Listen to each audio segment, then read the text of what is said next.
साथियों, आपके बीच ये खबर मैं इतनी रात को डाल रहा हूं, इसकी खास वजह है अभी अभी स्टोरी हमने ब्रेक की है, मैंने ही ब्रेक की दीपक शर्मा शो पे, जिसमें ये बात सामने आ गई है कि ईरान ने आज पिछले 4-5 घंटों में बहुत जबरदस्त स्ट्राइक्स की हैं और उसमें उसके सारे डिटेल्स मैं कल 11 से 12 के बीच में एक वीडियो डालूंगा, उसमें दूंगा। लेकिन सबसे इंपॉर्टेंट बात, एक इजराइल का एक हिडन न्यूक्लियर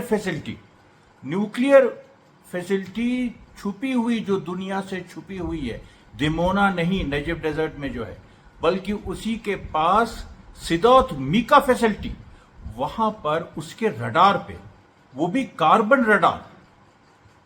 रडार जो होते हैं, जो वो खास किस्म के होते हैं, कार्बन नैनो ट्यूब से बने होते हैं, उनमें जो रडार एब्सॉर्प्शन कैपेसिटी है वो मैक्सिमम होती है। स्टेल्थ इंफ्रारेड टेक्नोलॉजी उनके पास है, वो आप लिटरली कुछ भी कर सकते हैं, उनको मारना लगभग असंभव है। और वहां इजराइल ने मार दिया, इसको आप कह सकते हैं कि इजराइल की नाभि में ईरान ने मार दिया है। और ये देखिए, जो आपको मैं बताऊं, सिदौत मीका, ये जो इंस्टॉलेशन है, इसको आप गूगल पे भी सर्च कर सकते हैं, इसमें आपको मिलेगा कि कोई रास्ता नहीं है जो इसकी तरफ जाता है, कोई हवाई पट्टी नहीं है इसके आसपास, ये और किसी मैप में ये नहीं है। 2017 में अचानक बाय मिस्टेक अमेरिका ने कुछ इसका एक लोकेशन छाप दिया था, उसके बाद से तो ये रडार से गायब हो गया। आप गूगल में आपको मिल जाएगा, लेकिन वही उसका सही लोकेशन है ये बताना असंभव है। लेकिन ये बात ईरान को पता चली, ईरान को इतनी प्रिसाइज इंफॉर्मेशन, और भी खबरें आ रही हैं बहराइन में से लेके फुजैरा, रसल खैमा, सब जगह प्रिसाइज इंटेलिजेंस ईरान को कैसे मिली कि अमेरिकन सोल्जर्स इन होटलों में ठहरे हुए अपने बेस से भाग भाग के, जिन बेसों को ईरान ने मारा। और उस पर वॉशिंगटन पोस्ट ने आर्टिकल दिया है आज, और उसमें वॉशिंगटन पोस्ट ने साफ कहा है कि इसमें रशिया की इंटेलिजेंस इन्वॉल्व है। लेकिन सवाल यह है कि सिदौत मीका में जिस तरीके से जो सीक्लियर न्यूक्लियर फैसिलिटी है, और जिसमें जेरिको बॉम्ब्स हैं, जेरिको 3 जो आईसीबीएम्स हैं इजराइल की, जो पूरी दुनिया से छुपे हुए हैं, जो न्यूक्लियर वॉरहेड कैरी करते हैं। और आपको बता दें, सिदौत मीका में जो 4 उसमें ऐसे बंकर्स बने हुए हैं जो न्यूक्लियर ब्लास्ट तक को झेलने की एक क्षमता रखते हैं।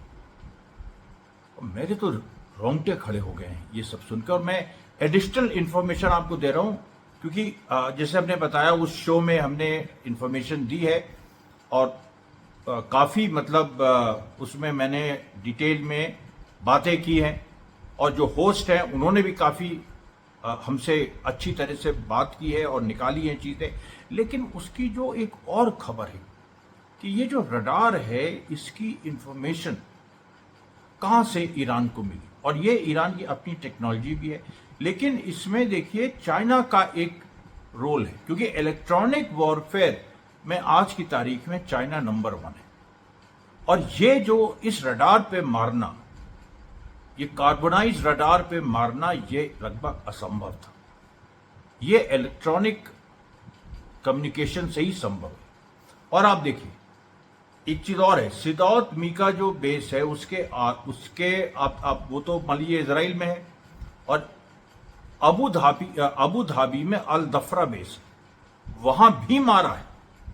अल दफरा बेस पर भी ईरान ने मारा, और अल दफरा बेस में अमेरिका का सबसे एडवांस्ड एयरक्राफ्ट है, जो 70,000 फीट के ऊपर से वो सर्वेलेंस एयरक्राफ्ट है। U2 अमेरिका का U2 एयरक्राफ्ट आप देख लीजिए, लॉकहीड मार्टिन ने बनाया है, वो 70 फीट के ऊपर से वो सर्वेलेंस करता है, यानी अर्थ के एटमॉस्फेयर से दूर, नियर स्पेस उसको कहते हैं। और अल दफरा बेस में ऐसे ड्रोन्स भी हैं, EQ-4 वगैरह, जो बहुत रेयर हैं, वो भी हाई एल्टीट्यूड है और रिकॉनेसेंस वो करते हैं। ये जो मैंने जिनके बारे में बता रहा हूं, ये सब अल दफरा में हैं। इन्होंने ईरान की मिसाइल पकड़ी कैसे नहीं? अगर ये जो इतने sophisticated airborne radar systems America के अल दफरा बेस में, आप मैप देखिए कि अल दफरा बेस अबू धाबी का एक आइलैंड है और वहां से इजराइल की कितनी दूरी है और ईरान की इजराइल से कितनी दूरी है, और उसको आप पूरा नापिए तो आपको पता चलेगा कि कितना बड़ा काम हुआ है। सिदौत मीका पे जो हमला हुआ है, बाप रे बाप, ये जो है, और उसका रडार जो इंफ्रारेड स्टेल्थ टेक्नोलॉजी ली है, यानी जो आप नॉवेल्स में और कॉमिक्स में पढ़ते हैं, उसकी तरफ कुछ भी आएगा तो वो उसको जला भी सकता है। इंफ्रारेड का मतलब जलाना नहीं है, लेकिन उसकी जो एक डेरिवेटिव जो एक पहलू है वो ये है कि उसको वो जला भी सकता है। जो चीज उसके करीब आ रही, यानी जो चीज, जो अगर मिसाइल सिदौत मीका को स्ट्राइक करने जा रही, तो वो जो रडार है जिस पे ईरान ने हमला किया, और इसीलिए जो बात आ रही है कि ईरान ने कहीं ना कहीं इजराइल की नावी पे हमला किया है, ये देखिए उसकी पूरी संभावना। और भी देखिए, बहराइन में एक बड़ी घटना हुई, उसमें कई अमेरिकन सोल्जर्स मारे गए हैं, इंजर्ड हुए हैं, उसकी भी खबरें आपको मिलेगी। हिजबुल्ला ने भी आज बड़ी बड़ी घटनाएं की, सुबह से हिजबुल्ला मार रहा है और कई इजरायली सोल्जर्स उसमें इफेक्टेड हुए हैं। लेकिन मैं आपको बताऊं कि जो जंग का रूप बदला है, उसमें अमेरिका को अब समझ में आ रहा है कि वो केवल ईरान से नहीं लड़ रहा है, वो तो रशिया और चाइना से भी लड़ रहा है। अब जब ये बात अमेरिका को समझ में आ रही है तो अमेरिका क्या कर रहा है? तो ट्रंप का बयान आज आया है, और पहले मार्को रूबियो का बयान आया।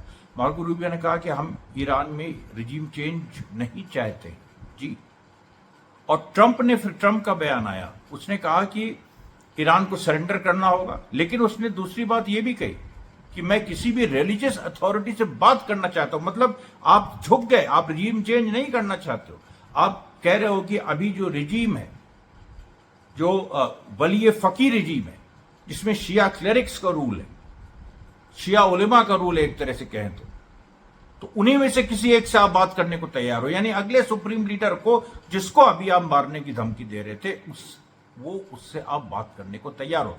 अब अमेरिका में तो कोई विश्वास करेगा नहीं, ईरान में तो कभी कोई नहीं करेगा, रशिया और चाइना भी कभी नहीं करेंगे। तो ये जो ट्रंप की कोशिश है ये बेकार जाएगी, कोई उससे ट्रंप से कोई बात नहीं करेगा। अभी तो ईरान ने शुरुआत की है, अपनी बड़ी बड़ी मिसाइल्स निकाली, खुर्रमशहर 4, फतेह 1, फतेह 2, ये जो अभी जो सिदौत मीका पे जो अटैक हुआ है, ये किस मिसाइल से हुआ अभी पता ही नहीं, खैबर शिकन से भी हो सकता है। देखिए बहुत बड़ी बड़ी चीजें हो रही हैं, और मैं यही नहीं समझ में अभी मतलब मैं कैसे आपको पहुंचाऊं। मैं कई फोरम्स पे भी जा रहा हूं, मेरे खुद का चैनल इतने खराब टाइम डिमोनेटाइज हुआ, बड़ा जो 1,42,000 का था कि मैं क्या बताऊं। अब मुझे इस छोटे चैनल को बिल्ड करना, तो आपसे अपील है कि इस चैनल को अगर आप लोग नहीं बढ़ाएंगे तो अभी सच्ची खबरें दुनिया तक नहीं पहुंच पाएंगी, क्योंकि ये जो खबरें हैं ये फारसी में आ रही हैं, ये अरबिक में आ रही हैं, बहुत ही कम। अब बताइए किसको पता है कि सिदौत मीका जो बेस है, एयर बेस छुपा हुआ, जिस तक कोई पहुंच नहीं सकता, जिसमें ऐसे ऐसे बंकर्स हैं, मैं कह चुका हूं, जिसमें जो न्यूक्लियर एक्सप्लोजन को हैंडल कर सकते, उस पे ईरान मार देगा ये, और उसके रडार पे मार देगा। कैसे ये बात लोगों तक पहुंचाएं? बहुत ही अजीब सी चीज है, कैसे पहुंचाएं लोगों तक? इसलिए मेरी आपसे इल्तिजा है, मैं बाकी सारी खबरें लाता रहूंगा, ऐसे ही 10-10, 12-12 मिनट के मैं छोटे वीडियोस डालूं या लंबे वीडियोस डालूं। अभी जो बाकी जगह अटैक हुआ, एक कुवैत में भी एक सीक्रेट फैसिलिटी है। कुवैत तो पूरा का पूरा निकला कि आधा से ज्यादा कुवैत अमेरिकन एयरबेसेस से भरा हुआ है, उसमें भी सीक्रेट फैसिलिटीज है, उनमें भी ईरान ने मारा है। लेकिन आज वो मेन स्टोरी नहीं है, आज मेन स्टोरी क्या है? सिदौत मीका, ये जो इजराइल की सबसे खुफिया चीज है, वहां पर जो मारा गया है, जिस प्रिसिशन से मारा है, और कौन से मिसाइल से मारा, मैंने पहले भी कहा, अभी वो क्लियर नहीं है। तो ये देखिए एक वीडियो था आज का, और आपसे गुजारिश है कि इसी तरीके से इस वीडियो को लाइक और सब्सक्राइब करिएगा और इसको आगे बढ़ाइए। और फिर मैं कल और भी सनसनीखेज लेकिन सच्ची खबरों के साथ आपके बीच आऊं। धन्यवाद साथियों, बहुत बहुत।